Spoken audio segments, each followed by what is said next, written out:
আলোচনাটি শুরুতেই সবাইকে স্টক অবজারভারের পক্ষ থেকে শুভেচ্ছা জানাই। গতকাল আমরা জানিয়েছিলাম মার্কেট টার্নওভার যেহেতু 1500 কোটি টাকা ক্রস করলো, খেলাধুলা চলতে থাকবে।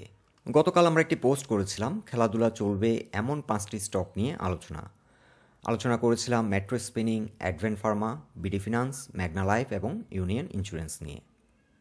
মেট্রো স্পিনিং আমরা আলোচনা করেছিলাম প্রাইস পয়েন্ট লেভেল যখন 19 প্রাইস পয়েন্ট লেভেলে ট্রেড হচ্ছিল। অ্যাডভেন্ট ফার্মা নিয়ে আলোচনা করেছিলাম যখন 23 থেকে যখন স্টকটি ঘুরে দাঁড়িয়েছিল তখন ইমিডিয়েটলি আমরা একটি পোস্ট করেছিলাম। বিডি ফিনান্স আমরা গতকাল আপডেট দিয়েছি, আজকে স্টকটি পরপর দুদিন ব্যাক টু ব্যাক হল্টেড হলো। এছাড়া ম্যাগনা লাইফ নিয়ে আমরা আপডেট দিয়েছিলাম প্রাইস পয়েন্ট লেভেল যখন 84 থেকে 85-এ যখন লেনদেন হচ্ছিল ওই সময় আমরা আপডেট দিয়েছিলাম, এবং ইউনিয়ন ইন্স্যুরেন্স নিয়ে আলোচনা করেছিলাম যখন প্রাইস পয়েন্ট লেভেল 54 থেকে 55-এ লেনদেন হচ্ছিল। সো খেলা হবে দ্বিতীয় পর্বে। আজকে আমরা আলোচনা করব ঢাকা স্টক এক্সচেঞ্জের 5টি বিগ ফিশ স্টক নিয়ে। যে 5টি স্টক আজকের আলোচনায় কভার করব সেগুলো হলো ফরচুন, সিপার্ল, সোনালী পেপার, জিমেনাইজ সিফুড এবং এমারল্ডওয়েল। চলুন তাহলে বন্ধুরা জেনে নিই এই 5টি স্টকের বর্তমান অবস্থান এবং ফিউচারে কেমন প্রাইস অ্যাকশন হতে পারে। আলোচনাটি শুরুতেই সবাইকে রিকোয়েস্ট করব ডিসক্লেমার অংশটি আপনারা ভালো করে পড়ে নেবেন। পুঁজিবাজার ঝুঁকিপূর্ণ, আপনার কোনো পার্সোনাল বাই এবং সেলের কারণে আপনি যদি ক্ষতিগ্রস্ত হয়ে থাকেন সে দায় স্টক অবজারভার বহন করবে না। শুরুতেই ডে চার্টে তুলে ধরছি ফরচুন শুজ লিমিটেড এই স্টকটির অবস্থান। এই স্টকটি আজ দিন শেষে 57.6-এ এসে ক্লোজ হলো। প্রাইস অ্যাকশন হয়েছিল আপ টু 60.8 পর্যন্ত, কিন্তু দিন শেষে হিউজ রিজেকশন আমরা লক্ষ্য করছি। আর্লি চার্টে স্টকটির একটি সাপোর্ট পয়েন্ট হলো 57.4, এখানে রয়েছে 50 এক্সপোনেনশিয়াল মুভিং অ্যাভারেজের সাপোর্ট লাইন, এবং এর নিচের সাপোর্ট পয়েন্টটি হলো 56.3-তে, এটি 20 এক্সপোনেনশিয়াল মুভিং অ্যাভারেজের সাপোর্ট লাইন। ফরচুনের দুটো ক্যান্ডেল আমরা মার্ক করলাম। এই ক্যান্ডেলটি প্রাইস অ্যাকশন হয়েছিল 55 থেকে আপ টু 61 পর্যন্ত, এবং এই ক্যান্ডেলটিতে হিউজ ভলিউমে লেনদেন হয়েছিল। সো এখানে একটা হিউজ বাই হয়েছে আমরা লক্ষ্য করছি, এবং এর পরপর আমরা 3টি বেয়ারিশ ক্যান্ডেল লক্ষ্য করছি, এবং এই ক্যান্ডেলগুলোতে কিন্তু সেল প্রেশার অনেকটা কমে গেছে, এবং পরবর্তীতে আমরা লক্ষ্য করছি এখানে শুরু হয়েছিল এই ক্যান্ডেলটির অবস্থান আমরা তুলে ধরছি। এটি লেনদেন শুরু হয়েছিল 53.5 থেকে, সো আপ টু 57.5 কিংবা 6 পর্যন্ত লেনদেন হয়েছিল, এবং হিউজ ভলিউমে কিন্তু এই ক্যান্ডেলটিতে বাই হয়েছে। সো গতকালকের একটি পোস্টে আমরা জানিয়েছিলাম সিপালের জন্য এটি হচ্ছে একটি কনসলিডেশন ফেজ এবং একটি অ্যাকুমুলেশন ফেজ, এবং এই বর্তমানে যে প্রাইস পয়েন্টে স্টকটি রয়েছে এখানে এন্ট্রি নেওয়ার জন্য একটি সুইটেবল জোন। সো এখন একটি বিগ কোশ্চেন হলো স্টকটি কখন থেকে পারফরমেন্সের ধারাবাহিকতায় ফিরতে পারে। স্টকটির জন্য এখন একটি গুরুত্বপূর্ণ রেজিস্ট্যান্স হলো 58.9, এখানে রয়েছে ডে চার্টে পিভট পয়েন্ট রেজিস্ট্যান্সটি অতিক্রম করলে স্টকটি গতিশীল হবে, এবং আরেকটি রেজিস্ট্যান্স হলো 59.4, এখানে আর্লি চার্টে প্রাইস পয়েন্ট লেভেল একটি রেজিস্ট্যান্স রয়েছে। তবে স্টকটি স্ট্রং প্রাইস অ্যাকশন শুরু করবে 61.7-এর উপর ঘুরে দাঁড়ালে এখানে রয়েছে ডে চার্টে 20 এক্সপোনেনশিয়াল মুভিং অ্যাভারেজের রেজিস্ট্যান্স লাইন। এই রেজিস্ট্যান্সটি ব্রেকআউট করলে স্টকটি স্ট্রং প্রাইস অ্যাকশন শুরু করবে। সো আপ টু 61.7 কিংবা 6 এই জোনটিতে এখনও কয়েকদিন স্টকটি কিছুদিন সাইডওয়ে প্রাইস অ্যাকশন হতে পারে। তবে এই জোনটিতে সেল প্রেশার কিন্তু কমে গেছে, এখন স্টকটি যে কোনো সময় ইউটার্ন নিতে পারে। এখন আমরা এক নজরে দেখে নেব উইকলি চার্টে স্টকটির অবস্থান। উইকলি চার্টে আমরা একটা long legged spinning top candle লক্ষ্য করছি এর আগের উইকে, আর এই উইকে আমরা বুলিশ এনগালফিং ক্যান্ডেল লক্ষ্য করছি। যদিও এই ক্যান্ডেলটি এই উইকে এখনও ক্লোজ হয়নি, এটি হবে লাস্ট ট্রেডিং সেশনে ক্যান্ডেলটি ক্লোজ হবে। তবে অ্যাপারেন্টলি স্টকটির এখন কি সাপোর্ট লাইন হবে 51.9, এটি হবে এটি কি সাপোর্ট, আর 51.9 থেকে 48.4 হলো স্ট্রং ডিমান্ড জোন। সো যেহেতু স্টকটিতে সিগনিফিক্যান্ট সেল প্রেশার এখন নেই, আমরা আশা করছি এখানে একটি bullish engulfing candle at the end of the week create হবে, ক্যান্ডেলটি ক্লোজ হবে, এবং এখানে মর্নিং স্টার একটি সিগন্যাল জেনারেট হবে উইকলি চার্টে। সো এই স্টকটির ক্ষেত্রে আমরা টার্গেট সেট করেছি 75 থেকে 78 ফার্স্ট টার্গেট, এবং সেকেন্ড টার্গেট হবে 89 থেকে 90 হবে আমাদের সেকেন্ড টার্গেট। আর স্টকটির জন্য কি সাপোর্ট লাইন হলো 51.9 এবং বর্তমানে এই জোনটি এন্ট্রি নেওয়ার জন্য একটি সুইটেবল জোন।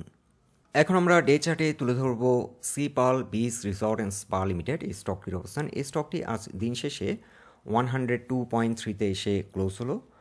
এর আগে আমরা জানিয়েছিলাম যে স্টকটি সাপোর্ট নিয়েছে 100 প্রাইস পয়েন্টে, এখানে তার 61% রিট্রেসমেন্টের যে সাইকেলটি সেটি কমপ্লিট করেছে এবং এই জোনটিতে এখন বস্তুত কনসলিডেট হচ্ছে 100 থেকে 104 এই জোনটিতে কনসলিডেট হচ্ছে এবং এই জোনটিতে কিন্তু সেল প্রেশার অনেকটা কমে গেছে। সো স্টকটি যে কোনো সময় এখান থেকে ইউটার্ন নিতে পারে এবং এই উইকে যদি একটা বুলিশ এনগালফিং ক্যান্ডেল ক্রিয়েট হয় এবং এটি যদি 105-এর উপর ঘুরে দাঁড়াতে সক্ষম হয় তাহলে স্টকটি আমরা হয়তো ভালো একটা প্রাইস অ্যাকশন স্টকটিতে এই সপ্তাহে দেখতে পাবো।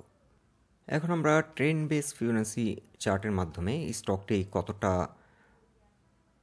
প্রাইস অ্যাকশন হতে পারে এটা ধারণা দিচ্ছি। স্টকটি কিন্তু এখান থেকে একটা লং র্যালি হওয়ার সম্ভাবনা বেশি, 170 পর্যন্ত প্রাইস অ্যাকশন হতে পারে।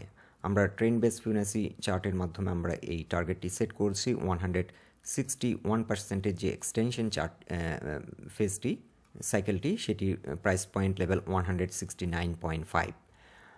তবে স্টকটির জন্য আমরা ফার্স্ট টার্গেট সেট করব 141 এবং এটি হবে আমাদের second target.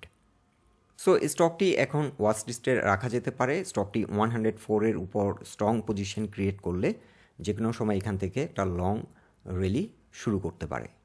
So স্টকটির sell pressure অনেকটা কমে গেছে, সো জোনটিতে অ্যাকুমুলেশন হচ্ছে এবং কনসলিডেশন ফেজটি ব্রেকআউট করবে 105 লেভেলে।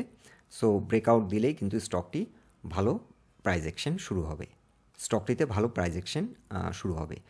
আমরা দুদিন আগে একটি পোস্ট করেছিলাম খেলাধুলা শুরু হতে যাচ্ছে এমন 4টি স্টক আলোচনা করেছিলাম। সোনালী পেপার, সেদিনও আমরা আলোচনা করেছিলাম স্টকগুলো নিয়ে, ম্যাগনা লাইফ, ইউনিয়ন ইন্স্যুরেন্স এবং অ্যাডভেন্ট ফার্মা নিয়ে। এখন আমরা ডে চার্টে তুলে ধরছি Sonali Paper and Board Mills Limited. দুদিন আগে স্টকটি কিন্তু 483 থেকে 499 পর্যন্ত প্রাইস অ্যাকশন হচ্ছিল। আজকে আমরা লক্ষ্য করছি স্টকটিতে হিউজ একটি বুলিশ ক্যান্ডেল ক্রিয়েট হয়েছে এবং দিন শেষে হিউজ ভলিউম নিয়ে কিন্তু এই ক্যান্ডেলটি ক্রিয়েট হয়েছে এবং ক্যান্ডেলটিতে কোনো রিজেকশন নেই, দিন শেষে সেলারলেস অবস্থানে ছিল। সো স্টকটি এখন একটি রেজিস্ট্যান্স ফেস করবে 551 লেভেলে এবং এই রেজিস্ট্যান্সটি ব্রেকআউট করলে স্টকটি আরও স্ট্রং মোমেন্টাম ফর্ম করবে স্টকটিতে এবং স্টকটি 620 পর্যন্ত প্রাইস অ্যাকশন হবে এবং এখানে এসে এটা রেজিস্ট্যান্স ফেস করবে। সো স্টকটির জন্য এখন ফার্স্ট টার্গেট হবে 620 এবং সেকেন্ড টার্গেট হবে 725। এখন ডে চার্টে তুলে ধরছি জিমেনাইজ সি ফুড লিমিটেড স্টকটির অবস্থান। এই স্টকটি আজ দিন শেষে 339.5-এ এসে ক্লোজ হলো এবং ডে চার্টে আমরা লক্ষ্য করছি স্টকটি 20 এক্সপোনেনশিয়াল মুভিং অ্যাভারেজের উপর ঘুরে দাঁড়িয়েছে এবং 50 এক্সপোনেনশিয়াল মুভিং অ্যাভারেজে এসে কিছুটা রেসিস্ট্যান্স ফেস করছে। আর রেসিস্ট্যান্সটি হলো প্রাইস পয়েন্ট লেভেল 343। এই 343 এই রেসিস্ট্যান্সটিকে যদি ব্রেকআউট করতে সক্ষম হয় স্টকটি স্ট্রং প্রাইস অ্যাকশন করতে পারে এবং স্টকটির গন্তব্য হতে পারে আপ টু 386। সো স্টকটির ক্ষেত্রে আমরা ফার্স্ট টার্গেট সেট করব 380 এবং সেকেন্ড টার্গেট হবে 500 পর্যন্ত আমরা সেকেন্ড টার্গেট সেট করব। সো ফার্স্ট টার্গেট 380 এবং সেকেন্ড টার্গেট হবে 500। সো বর্তমানে স্টকটিও এন্ট্রি নেওয়ার জন্য সুইটেবল পজিশনে রয়েছে এবং আমরা লক্ষ্য করছি ডে বাই ডে ভলিউম বৃদ্ধি পাচ্ছে এবং বুলিশ প্রাইস অ্যাকশন হচ্ছে। সো এটা একটা ভালো দিক স্টকটির জন্য। স্টকটি এখন স্ট্রেংথ পাচ্ছে এবং এন্ট্রি নেওয়ার জন্য সুইটেবল পজিশনে রয়েছে। এখন ডে চার্টে দেখে নেব এমারলডয়েল ইন্ডাস্ট্রিজ লিমিটেড এই স্টকটির অবস্থান। এই স্টকটি আজ দিন শেষে 77.9-এ এসে ক্লোজ হলো এবং রেজিস্ট্যান্স ফেস করছে 20 এক্সপোনেনশিয়াল মুভিং অ্যাভারেজে এসে 20 এক্সপোনেনশিয়াল মুভিং অ্যাভারেজের রেজিস্ট্যান্স লাইনটি রয়েছে 78.1-এ এবং স্টকটির ক্ষেত্রে আমরা লক্ষ্য করছি একটি ট্রেন লাইন ব্রেকআউট দিয়েছে, ব্রেকআউট দিয়ে এখন ভলিউম বৃদ্ধি পাচ্ছে এবং কিছুটা বুলিশ প্রাইস অ্যাকশন লক্ষ্য করছি।